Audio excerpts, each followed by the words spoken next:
In this video, I'm going to show you the root cause of procrastination and exactly how to stop it.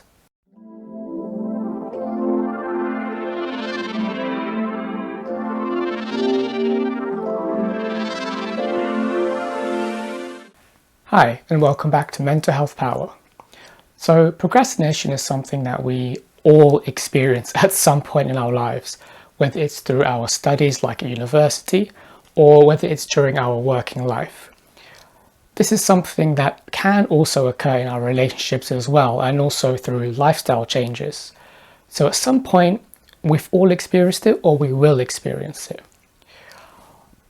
The key issue to understand here, something that I'm not sure is really spoken about, is that procrastination is ultimately a mental health problem when you look at it in a particular way, which I will get into. The reason why I say that is that procrastination, when looked at on its own, doesn't seem to have any serious negative effect. But it's when we look at the longer term effects and the root cause of why procrastination happens in the first place, so why we make the decision to procrastinate, it shows us that there are underlying issues and root causes that need to be dealt with. And if this isn't dealt with, then over time it has a negative detrimental effect on our mental health. So let's first have a look at what exactly procrastination is. So on the one hand, we can simply say it's you have a piece of work to do or a task to do, and for whatever reason you don't do it and you do something else instead. That's a very straightforward way of looking at it. But really, from a mental health and well-being perspective, ultimately it's an avoidance strategy. So what do I mean by that? So on one level, we know we are avoiding doing the task, but we are avoiding doing something that will lead us to have a certain experience, and it's that experience that we are avoiding. So let's have a look into the procrastination cycle. So there will be variations of this, so this is just my way of seeing how procrastination works, how the cycle works.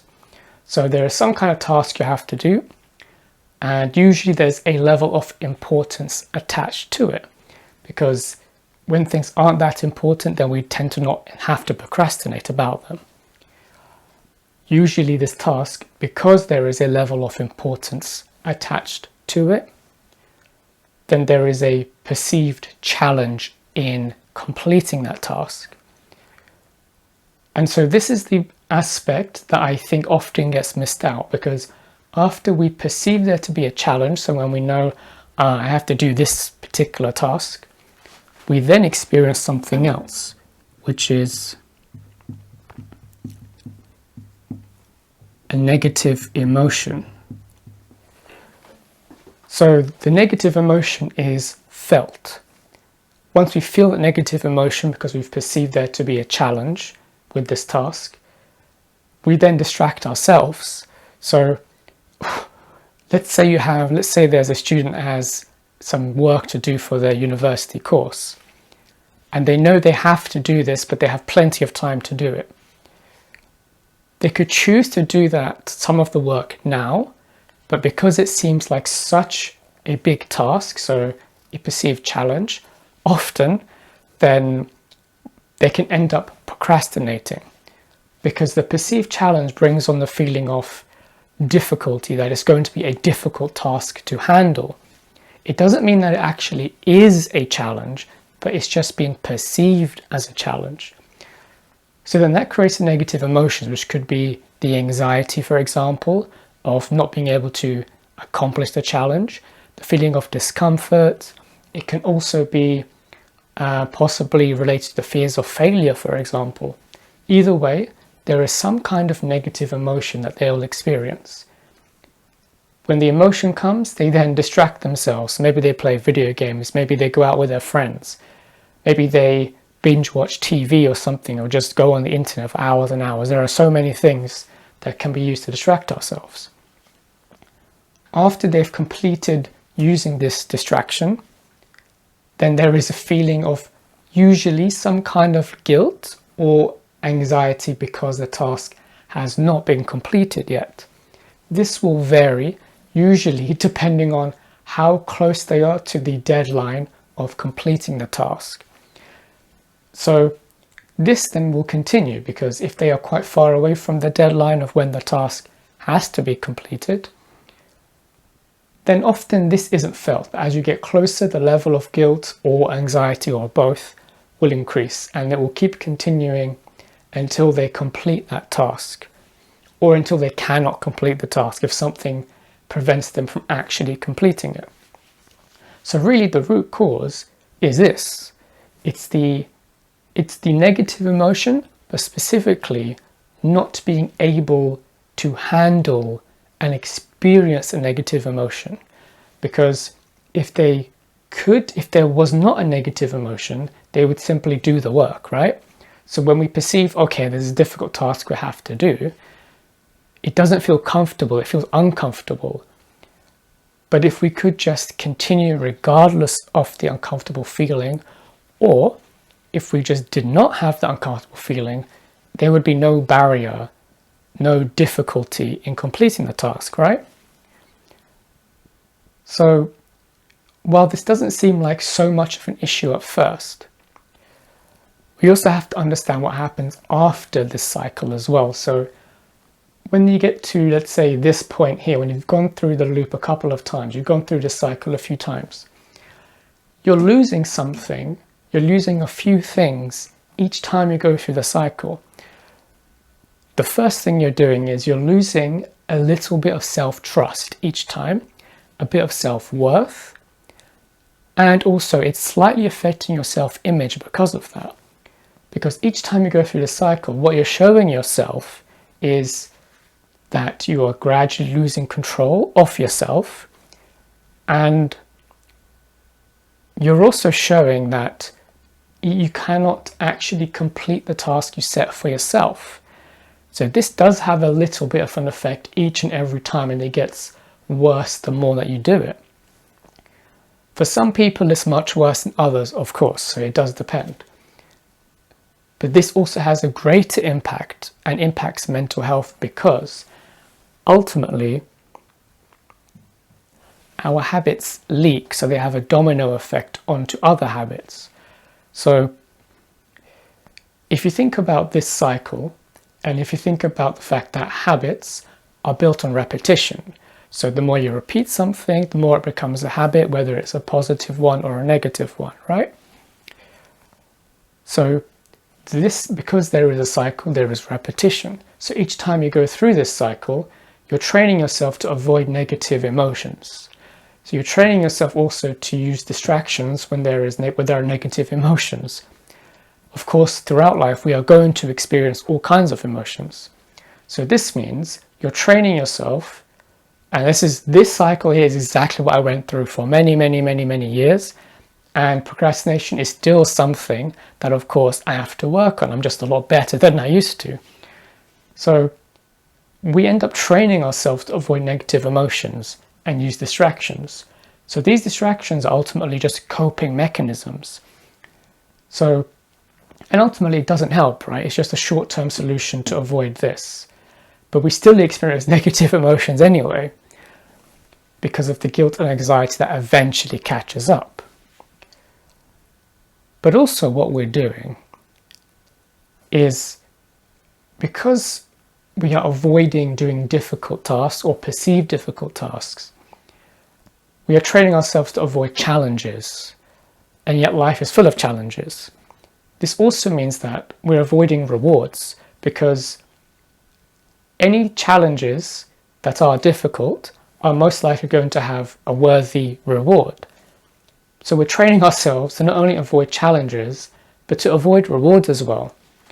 And this, of course, links into the idea of being stuck in our comfort zone, because the more that we continue to do this, we are training ourselves, of course, to avoid negative emotions, but whenever we have to go outside of our comfort zone and try something new, we are going to experience that uncomfortable feeling.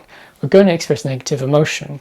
But if we're training ourselves to distract and to cover this emotion, then that's going to make it increasingly more difficult to go outside of our comfort zone. Okay, so how exactly do we stop procrastination now that we understand the cycle and mechanism behind it and the root cause underlying it? So if we know that the root cause is avoiding negative emotions, then of course the first step is going to be to do the opposite and to fully accept the negative emotions that we're feeling. So to fully accept and embrace the discomfort. So this means that when that feeling comes up, we need to recognize and observe it, and recognize and observe the thoughts associated with it. And so then we have to learn to feel the emotion.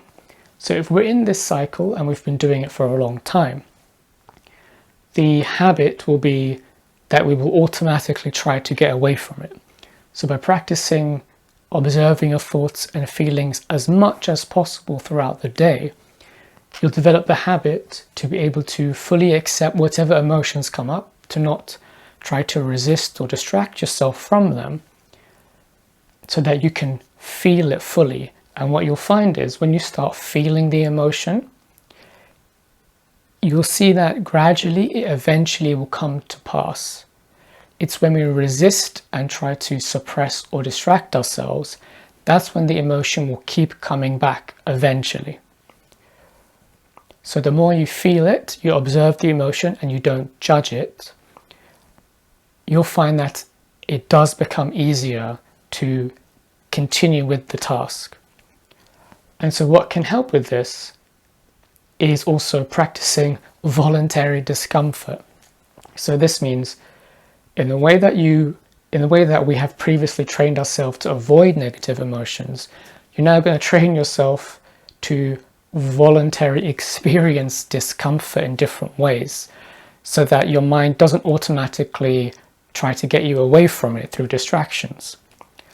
And so examples of this can be, so a lot of people use cold showers, for example, and I've tried this, and it actually does help. So you can do this through various ways. Some people will just straight away start the shower, make it cold, and go in for a few minutes, experience it for as long as they can, and then they stop it.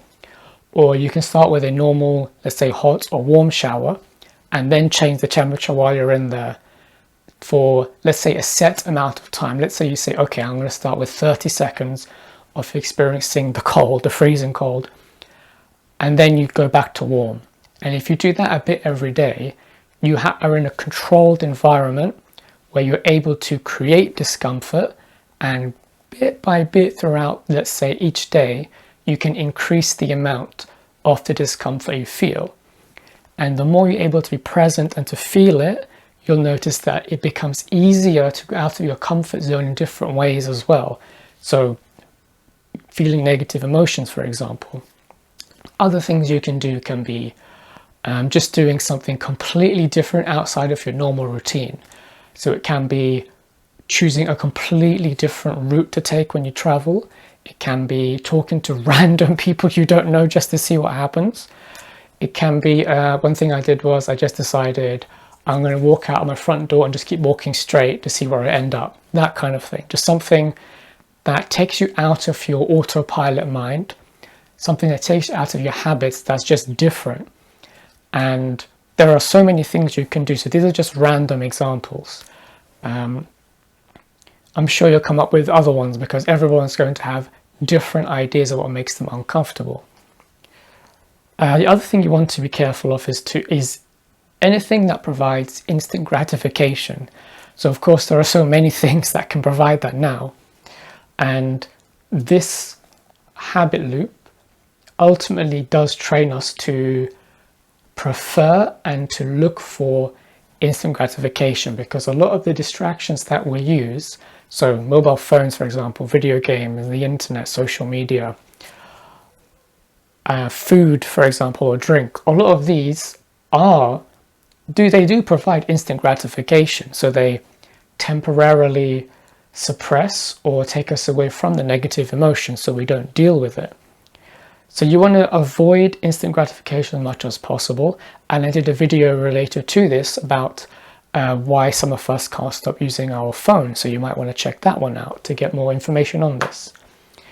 You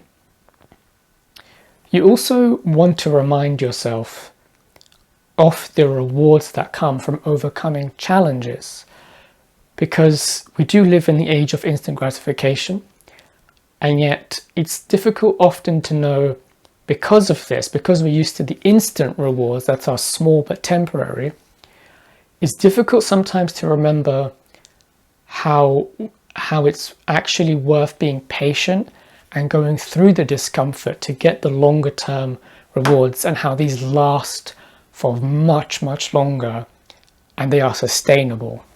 So when you're in that feeling of discomfort, when you're in this point here of perceiving the challenge and feeling that discomfort of what work you'll have to do, remind yourself of your past efforts and how you've previously overcome similar challenges and how it was worth it in the end. It can help to visualize yourself completing the challenge or the task that you're avoiding, to remind yourself of what it's like. I'd even suggest trying to feel, and while you visualize, what it's like to complete the challenge. Because when we're in this cycle, it's easy for us to think that it's too much to handle. But if we've previously done it before, then we have proof that we can handle it. What can help also is reminding yourself what happens if you don't actually complete the task. So if you've previously done the opposite of reminding yourself, instead of reminding yourself of the reward, you do the opposite, and you can remind yourself of previous times where you didn't meet the deadline and what happened, or what you think could happen. That can be a good motivator as well.